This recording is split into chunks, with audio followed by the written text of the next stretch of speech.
Al-Fatihah. A'udzubillahi minasyaitonir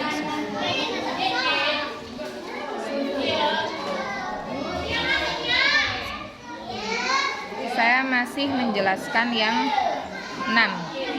Kalian lihat ya. Masih yang ini, Wallahu maujudun qadimun baqi. Mukhalifun. Tadi sampai mukhalifun ya. Mukhalafatul lil hawadis. Mas, ingat tadi apa mukhalafatul hawadis? Allah berbeda dengan makhluk. Nah, kalau sekarang masih dijelaskan tok. Nanti selanjutnya kalian harus hafal ya. Setelah mukhalafatul hawadis, qiyamuhu binafsihi. Ada yang tahu artinya qiyamuhu binafsihi? Tak jelaskan dulu. Qiyamuhu binafsihi, berdiri pada zatnya sendiri atau tidak butuh pada yang lain. Kalau di Asmaul Husna ghaniyun, Allah itu maha kaya. Maha kaya itu enggak butuh pada yang lain.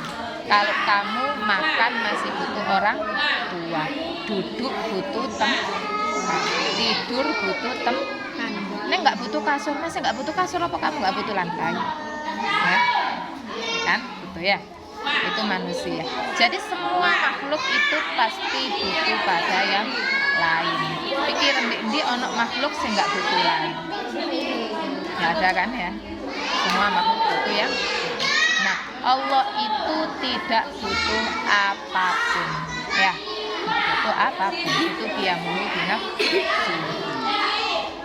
Kalau logika akalnya gimana? Kalau namanya Tuhan ya, Tuhan kok butuh yang lain, itu kan nggak mungkin ya, nggak sesuai dengan sifat ketuhanan. Terus ada Tuhan butuh pada yang lain, kan nggak masuk akal ya. Tuhan itu harus nggak boleh butuh pada yang lain. Akbar, dengarkan. Menghadapnya ke saya ya biar konsentrasi.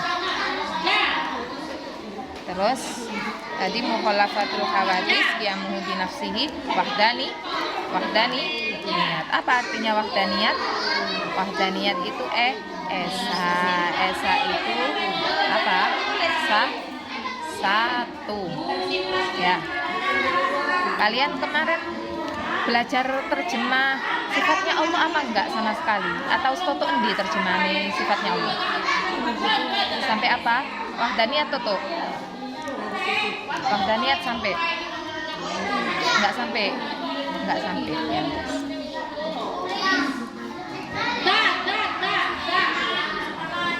Saya tanya, kemarin wahdaniyat wis toto apa durung nang terjemahane? Belum. Akbar, wahdaniyat sudah pernah dijelaskan apa belum terjemahannya? Enggak, yang tahun kemarin tutup apa durung? Wahdaniyat belum ya.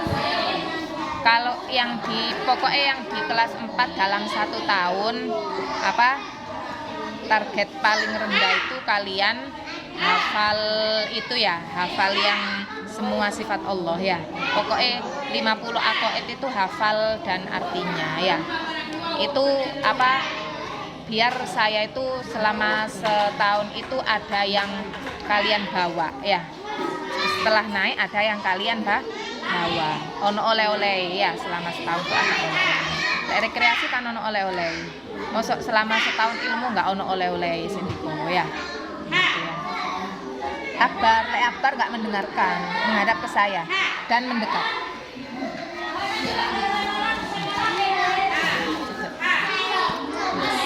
Sampai ke wahdaniyat. Wahdaniyat itu esa, Allah itu satu. Satu ini kalau di kitab itu ada penjelasannya lagi. Satu dalam sifat, satu dalam zat, satu dalam perbuatan. Nanti itu memang penjelasannya ada di, saya nggak tahu di kitabnya kelas 5 mungkin. Tapi sekarang saya jelaskan saja logikanya ya. Maksudnya Allah itu satu dalam sifat apa? Wujudnya Allah satu, idamnya Allah satu, kudratnya ya satu. Jadi selain Allah itu ya nggak punya kidam, nggak punya kudrat ya, nggak ada kudrat dua, kudrat ya satu. Bako itu ya satu, punyanya Allah, yang lain nggak punya bako ya, nggak ada yang kekal gitu. Itu maksudnya sifatnya Allah satu. Zatnya Allah satu. Allah ya satu Allah ya. Nggak ada Allah satu, Allah dua, Allah tiga, nggak ada. Allah ya satu gitu ya. Kalau keyakinannya orang Kristen kan Tuhan itu macem telu ya. Ono Tuhan anak, Tuhan siapa ya, ngono barang ya. Tapi kalau di Islam Tuhan ya satu Allah, nggak ada Tuhan-Tuhan lagi ya. Terus mari zat terakhir, perbuatan Allah satu.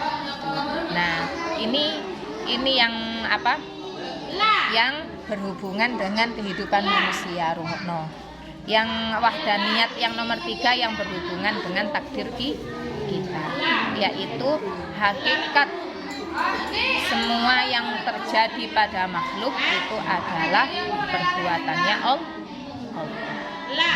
Makanya kenapa kalau sama kalian sekarang bisa sekolah, kalian sekarang bisa berjalan, harus mengucapkan alhamdulillah, karena hakikat yang mentakdirkan saya bisa jalan ke sekolah itu Allah. Kalau Allah menghendaki umpama kamu Aida tidak dilahirkan di Randukerto, tapi seumpama dilahirkan dari orang yang nggak jelas ya, yang nggak jelas apa jenengane, asal usulnya mungkin di sana lingkungannya lingkungan yang nggak bagus, banyak orang minum, nggak kena pergaulan, mungkin sekarang kamu nggak ke madrasah ya. Makanya sekarang kamu bisa ke sekolah itu disuguh, karena hakikat dari semua kejadian itu adalah perbuatannya Allah. Sekarang kamu mikir, Akbar, kamu pinginnya banyak apa sedikit? Pinginnya kamu banyak apa sedikit? Saya tanya, kamu pinginnya banyak apa sedikit? Nggak punya pingin. Kamu pinginnya banyak apa sedikit? Kamu pinginnya banyak apa sedikit? Banyak ya sebenarnya. Semuanya bisa kamu lakukan atau enggak? Semuanya bisa kamu lakukan atau enggak? Atau sebagian yang bisa kamu lakukan? Saiki wong lek mikiri pengen ya. Saya itu kalau punya pengen ya, saya hari ini ya pengen apa jenengane ngajar kalian, pengen mengerjakan laporan bantu Mas Iim, pengen merencanakan apa, pengen mengerjakan banyak yang pengen saya lakukan ya. Tapi nyatanya kan saya nggak bisa melakukan semua ya. Saya harus melakukan salah satunya atau satu. Pada akhirnya kemudian Allah menggerakkan saya ke yang ngajarnya. Jadi walaupun saya punya pingin ini, sing kesampaian cuma satu. Itu salah satu bagian apa? Takdir Allah atau hakikat perbuatannya Allah. Padha sama sak dukur-dukure pinginanmu ya. Aku saiki pingin rekreasi nang sing adohe nang Surabaya gitu. Kan belum tentu kesampaian. Ya mungkin salah satunya kendalanya nggak duit. Itu kan logika nih ya. Tapi kan yang ngasih jalan semua itu Allah ya, yang membuat kamu nggak bisa sampai ke sana kan Allah. Soalnya apa? Dipikir kalau kamu alasan uang, saiki ono wong sing nggak duwe duit, miskin, iso haji iku ono. Ya. Tiba-tiba dihajino wong. Ya. Ada uang sing nggak duwe, tiba-tiba dapat lotre, undian, umroh. Padahal dia nggak. Berarti kan sampainya dia ke Mekah ya bukan karena urusan uang atau apa, kan memang karena Allah mentakdirkan dia ke Mekah. Berarti walaupun sampainya kamu ke tujuan itu karena punya uang, karena apa, itu tetap hakikatnya itu adalah perbuatan Allah. Kenapa? Karena walaupun kamu punya uang, ketika Allah tidak menghendaki, tiba-tiba di tengah jalan sakit. Ya, nggak tutup, pengen rekreasi nggak sampai rekreasi. Ya. Itu namanya Allah wahdani. Jadi kalau sama kamu punya keyakinan bahwa Allah wahdaniyah dalam perbuatan, ini akhirnya ya.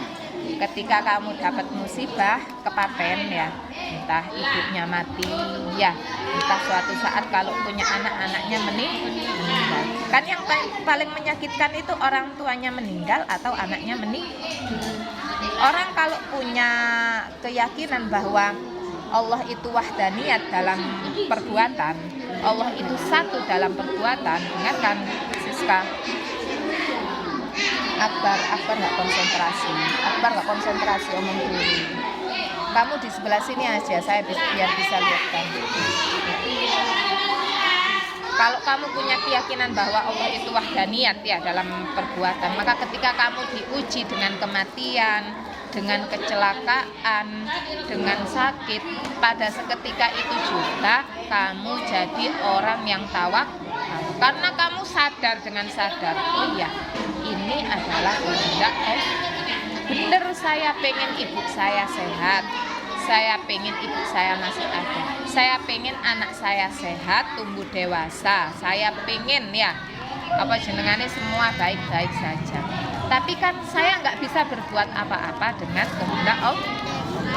Ya, wis dikeimangan, wis diprobatno, wis dirawat, ya. Sik ditutupno nang takdir kematian. Ya.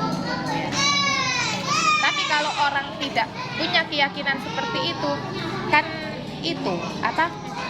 Nggak nerimo. Sing ngamuk, sing stres, sing ya. Jadi yang membuat orang bisa menerima salah satunya ya Ari wahdaniyat apa? Wahdaniyat kudrat. Ya. Kudrat itu artinya apa? Kudrat artinya Allah Maha Kuasa. Ngerti kuasa? Tahu kuasa? Apa itu kuasa? Berkuasa. Berkuasa. Kamu berkuasa itu ulopo. Berkuasa itu apa, Siska? Berkuasa itu apa, Vida? Berkuasa, menguasai. Berkuasa itu bisa melakukan apapun. Nggak ada yang bisa menghalang. Maksudnya kuasa. Kalau saat ini Allah pengen hujan, ya jadi hujan. Ya. Kalau saat ini pengen Allah ada gempa, ya gempa. Kalau berapa tahun lagi Allah pengen kiamat, ya kiamat. Saat ini Allah pengen kamu sakit, ya sakit. Itu namanya Allah. Ya. Jadi kalau sama Allah kamu yakin bahwa Allah itu kudrat, maka orang yang punya keyakinan seperti itu nggak takut pada selain Allah ya. Jadi yo nggak pati wedi nang santet ya, nggak pati wedi nang apa jenengane apa sing sihir itu ya, seperti itu wes. Lo kok kena santet neng? Ya Allah pengennya kena santet ya nggak apa-apa ya gitu. Paham maksud saya? Kalau Allah nggak menghendaki orang itu kena santet, nggak akan tembus santet. Ya apa nggak akan tembus. Ya. Kalau Allah memang menghendaki orang tadi kena santet, ya tembus. Ya. Jadi orang yang punya keyakinan kadang orang yang sing alim ulama, sing tauhide apa jenengane, sing tauhide mantep itu kan biasanya mempan santet. Kenapa? Karena kan tauhidnya sudah kuat. Dia sudah nganggap santet itu apa? Santet itu kecil karena yang kuasa itu Allah. Beda dengan iman kamu kan ya. Iman kamu kan masih lemah ya. Iman yang masih lemah itu memang seperti ilmu-ilmu hitam itu gampang masuk. Salah satunya karena imannya masih lemah. Terus yang saya lanjutkan ke irodat. Mari kudrat irodat. Kalau irodat itu berkehendak. Apa berkehendak? Kalau tadi kudrat itu kan berkuasa, kalau irodat berkehendak. Iki sak gandengan, ya. Gandengan. Lek kudrat itu bisa melakukan apapun untuk sesuatu. Ngantuk Siska. Iling ngono, kudrat ambek irodat iku gandhe.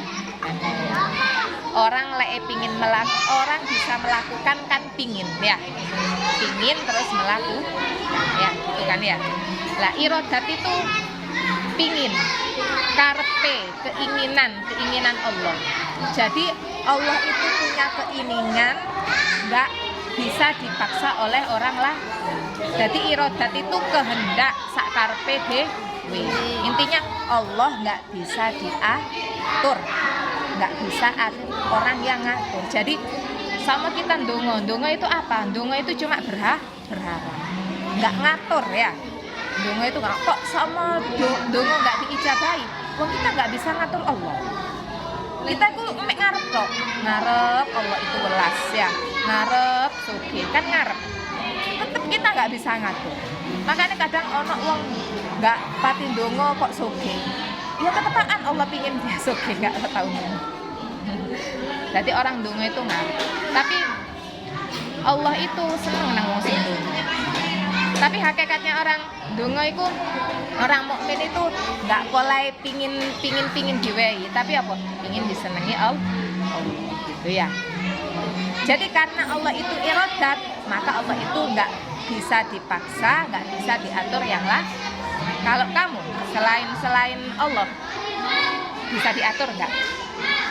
Diatur. Kamu karepe kamu kan nggak pingin sekolah sih, iya kan? Iya kan? Pinginnya kan delok TV, delok HP, ngono kan turu-turu. Tapi dituruti nggak itu? Kan enggak. Karena apa? Kan kene ditekan, ya kan? Ditekan dengan kehidupan. Lek saiki kene nggak sekolah, maka besok akan susah. Kan kayak gitu ya. Kan rumusnya hidup kan kayak gitu. Karena kita manusia.